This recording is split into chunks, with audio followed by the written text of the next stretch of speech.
Hello and welcome to HowWithAbdul YouTube channel. Dear friends, دا زموږ سره یو ډیټا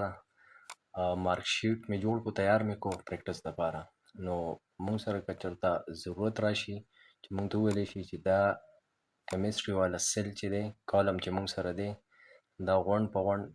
دلته راوړی او د اردو پسې دی د اردو کم کالم چې دی په دې پسې دی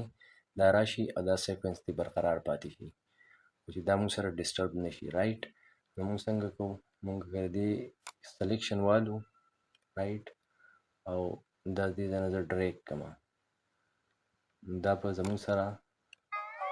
څه مسله راولي دا به موږ ته وایي چې do you want to replace the contents of the destination cell که چېرې دا زه دلته کې راوړم نو دا ډیټا نه دا به زموږ سره ریپلیس کیږي او ډسټرب کیږي به نو زه اوکې کومه ما سره اوسئ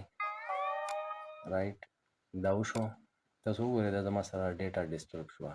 صحیح ده جي مونږ غواړو چې دا دې راشي خو ډیټا یې ډسټرب نشي کم انګلیش والا پارټ چې دی کنټرول زیډ سره واپس راځم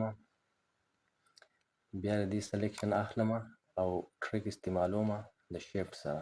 رایټ او بیا ګورو چې مونږ سره دا کار کوي که نه کوي شیفټ او دا زه د دې ځای نه ډریګ کوم رایټ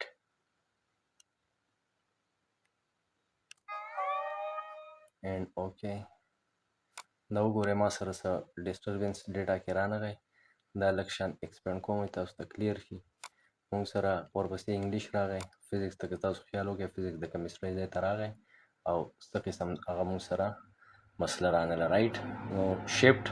او د هغې سره بیا سوري بیا ډریګ اوس که موږ ته چېرته وویلی شي د دې نه د بایو والا سیلز یا کالم چې دی دا دې نه ډیلیټ کړئ د دې څه ضرورت نشته نو څه کوو د دې فل سلیکشن الو دې ځای نه او رایټ کلیک کوم پې بیا راځم ډیلیټ ته دا مو سره ډیلیټ شو رایټ که چېرته زما چینل نه تاسو مستفید کیږئ او دا ټریکس تاسو په ژوند کې څه بدلون راولي او ستاسو دپاره څه مفید وي نو kindly hit on the subscribe button for more informative and trickful videos. Thank you.